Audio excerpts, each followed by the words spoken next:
So nearly 7 out of every 10 startups,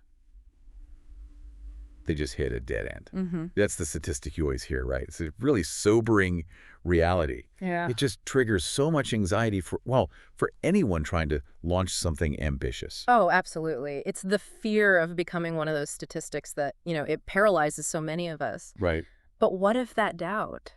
What if it wasn't a stop sign? What if it was just preparation? I like that. The framework we're diving into today, Patrick Bet-David's whole philosophy in Your Next 5 Moves, it suggests that the key to resilience is radical preparation. Exactly. And that's really our mission with this deep dive, to distill that, 272-page roadmap. A dense one, yeah. And just boil it down into the most actionable strategic nuggets for you. We're trying to turn a philosophy into a clear, structured blueprint. Right. So think of it as your essential strategic upgrade, whether you're, launching a unicorn tech company or just trying to get a big promotion. And we're not just offering a superficial summary here. We're going to walk you through how these 5 moves, these 5 decisions, they don't exist in a vacuum. No. They build on each other. They create this sustainable path for growth. We start with the micro, understanding yourself, and we end with the macro, mastering the battlefield, so to speak. Okay, let's unpack this. Let's jump straight into that very first move. Yeah. Because it's so fundamental that I think a lot of leaders, they just skip right over it. They really do. They're focused on market share before they even have a handle on their own self-awareness. Exactly. So, move number 1. It's all about discovering the absolute foundation of success. Understand yourself. Our business culture just screams at us to look outward all the time, copy your competitor, chase the latest trend, chase the fast money. Right. But this framework, it challenges that right away. It tells you, put the external stuff on hold for a minute. And that's probably the most counterintuitive part of the whole book, but it's arguably the most powerful. It frames success not as something you acquire externally, but as an internal alignment. Okay. And getting to that level of self-knowledge, it's not a weekend retreat. It's a strategic process. It requires you to audit yourself almost like you would a company. So what does that internal audit actually look like? It's not just, listing 5 fun facts about yourself. Right. No, it's methodical. The philosophy suggests identifying your authentic strengths and weaknesses. Authentic. Meaning not the ones you wish you had, but the ones proven by your actual past behavior. And crucially, you have to identify your core personal values. Okay. The book even has this really interesting exercise where you track your 96-hour week, that's your time outside of sleep, to see where your effort actually goes. Versus where you say it goes. Exactly. It's a cold reality check. That's fascinating. So if you claim, family is my top priority, but your calendar shows 80 hours at work and 0 with family, there's a gap. And that gap, that's what defines the critical principle here, the alignment principle. Your strategy, your whole business plan, it has to mirror who you are at your core. If there's a misalignment between your goals and your values, that's a strategic weakness. A huge one. But wait, hang on. Isn't there a risk here? Sometimes you have to make tough choices, unfulfilling choices, to hit a necessary goal. Absolutely. Tough choices are a given. But the risk of long-term misalignment is burnout, it's frustration, it's a lack of conviction when things get hard. I see. If you build a multi-million-dollar business that requires you to, compromise your core value of integrity, that success is going to feel empty. It's unsustainable. That cognitive dissonance eventually leads to strategic paralysis. So you need to know your non-negotiables. You have to, because when a strategy forces you to violate them, the framework says you pivot immediately, no matter the cost. So the foundation isn't market analysis. It's making sure the person running the plan is internally sound, internally aligned. It's combining who you are today with where you need to go tomorrow. That's the bedrock. Okay, so once we have that self-knowledge from move 1, then we can step into the arena. We can face resistance. Right. Move number 2 is about turning problems from these paralyzing roadblocks into real strategic opportunities. Solve problems effectively. This is where strategic thinking becomes like strategic detective work. Detective work, I like that. Yeah, because when problems hit, and they always, always do, the first response shouldn't be panic. Or just throwing money at it. Exactly. Don't just throw resources at the symptoms. The book guides you to tackle challenges by breaking them down, by analyzing them deeply. This isn't about a temporary bandage. It's about triage. Let's run with that classic small business scenario. Imagine you're running a boutique, everything's going great, and then, boom, A 20% drop in sales over 3 months. Okay. The immediate panicky reaction from most people would be double down on promotions, spend a fortune on some flashy new marketing campaign. And that is precisely what the framework warns you against. That's a reactive move. You're treating the symptom low revenue, not the disease. So what's the strategic move? Before you spend a single dollar on advertising, you look deeper. You use a diagnostic tool, something like the 5 Whys analysis. Okay, so why are sales down? Because customer retention is low. Okay, why is retention low? Because our customer service ratings dropped. Why did they drop? Because we hired 2 new untrained employees who were totally overwhelmed. So the problem isn't the market, it's not a lack of ads. It's an internal failure in training and onboarding. Precisely. And if you'd only focused on marketing, you would have just been spending money to drive new customers into a broken system. That's just inefficiency masking failure. Exactly. By mastering this deeper analytical approach, you build long-term resilience. You're curing the disease. And you stop that same problem from just popping up again in 6 months in a different disguise. It's the difference between being reactive and being strategically anti-fragile. That makes perfect sense. And once you get a handle on problem solving, you realize pretty quickly you can't cure every disease on your own. No way. Which brings us right into move 3, build a winning team. The foundational truth here is, well, greatness is never achieved in isolation. This step shifts the focus. It moves from individual capability to collective capacity. The chapter really emphasizes that a team's strength isn't just about the talent of the individuals. It's about their alignment. Their alignment with the mission. Yes, it's all about creating synergy, that idea where the whole is greater than the sum of its parts. And this confuses people a lot, I think.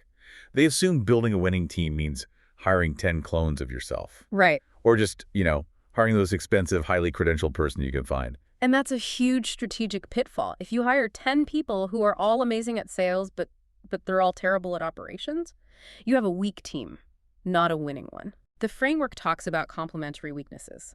Let's go back to your cafe example.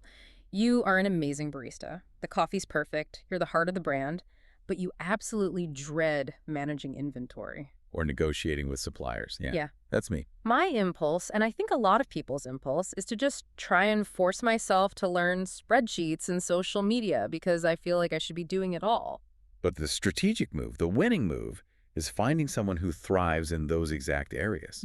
The goal is to build a team where your skills fill each other's gaps. And it all goes back to move 1. It takes humility to admit your limitations, and then it takes vision to identify the complementary skills you need. A winning team isn't just a collection of employees, it's a strategically designed structure. All built to execute that shared vision. Exactly. And when everyone is aligned on that mission, the best coffee experience in the city, that cafe stops being just a local business. It becomes a destination. Yeah. All because of that synergy. That's it.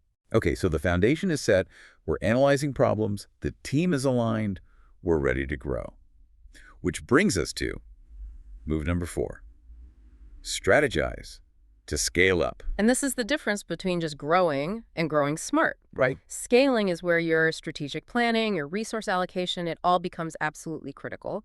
And scaling is so misunderstood. People think it's just replication. Like a copy-paste job. Yeah.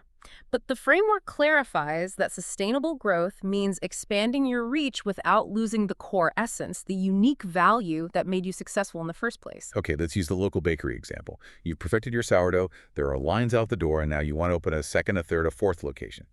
How do you scale that without the new places feeling, sterile, corporate? This is where you test your understanding of your core values from move 1. Scaling means thinking about adapting your supply chain. Sure, maybe you need new baking tech or a central dough facility, but you have to ensure that each new location feels integrated into its own community, while still maintaining the heart and soul of that original sourdough recipe. The moment you compromise quality control for speed, You haven't scaled smart. you've just expanded your mediocrity. And what about when the market changes? Say a new competitor moves in and they specialize in online delivery. Scaling demands flexibility. It requires constant adaptation. It might mean exploring online sales or developing new efficiencies you didn't need before. The core insight here is that you have to continuously evolve your strategy, not just your size. Which reinforces that mantra from the book. Bigger isn't always better. Better is better. Yes. Strategic scaling is about quality, not quantity. You have to constantly improve and adapt, not just multiply. Their focus on quality. Mhm. It prevents the kind of growth that just burns out the team and dilutes the brand. And that careful, sustainable growth lets you finally tackle the really bold, high-stakes challenges in Move 5. Get good at power plays. This is where the game shifts from execution to maneuver. Power plays are these strategic decisions, they're often unexpected or disruptive, that let you seize opportunities, influence the landscape. And stay ahead of the game. Exactly. It's about understanding the dynamics of power, of negotiation, of leverage within your specific industry. The natural assumption, though, is that power plays are only for the giants. The behemoths who can just buy up their competition. Right. So how does a small player, like that tech startup from the sources, how do they execute a real power play against a Google or an Amazon? Well, the book argues you don't fight them on their terms. A power play isn't about matching their multi-billion-dollar budget. It's about rewriting the rules of the game so their size actually becomes a liability. Okay, now, This is where you leverage your agility, your speed, the deep market understanding you're gained in moves 2 and 4. can you give us a concrete example of that kind of disruption? Sure. Think about a startup launching some niche social platform. The giant competitor has massive resources, but it's slow. It's bureaucratic. The startup's power play isn't to try and out-advertise them. So what is it? It's launching hyper-specific, rapid feature updates based on real-time user feedback, something the big competitor takes 6 months to even approve. Oh, I see. Or maybe they form a strategic partnership with an unexpected group of influencers. They instantly gain credibility and reach that the incumbent completely miss. So they turn their small size into a strength. They use agility and surprise. They don't just compete, they make the giant irrelevant to a new, specific part of the market. Precisely. The whole goal of mastering power plays is to achieve a unique and dominant market position. It takes courage to challenge the status quo and to view negotiation and influence not as optional skills, but as the final, crucial levers of growth. Being bold, innovative, and always a step ahead. That's the game. Wow, what a journey. We started with the internal understanding yourself, and we ended with external mastery, mastering power plays. We've covered the 5 moves designed to build resilience and confidence. Start with self-knowledge. Learn to solve problems by finding root causes. Build a winning team on complementary skills.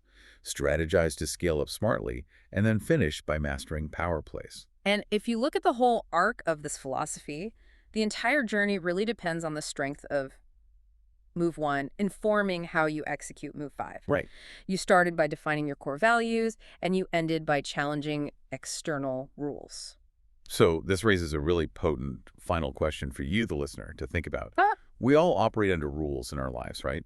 Rules about what's possible, what's acceptable. But what assumption or rule in your current journey is built just on external expectation or tradition or the industry status quo, rather than on your own core values from Move 1? And if you can isolate that externally imposed limit, that rule you've just been blindly following, what bold, unexpected move, what true power play would suddenly become possible for you if you decided to challenge it? If you were guided only by your authentic self-knowledge, that connection between who you are and what you dare to change, that is the enduring lesson here. That is definitely something worth thinking about all week. Thank you for diving deep with us into strategic mastery. The journey to mastering your next 5 moves has truly just begun.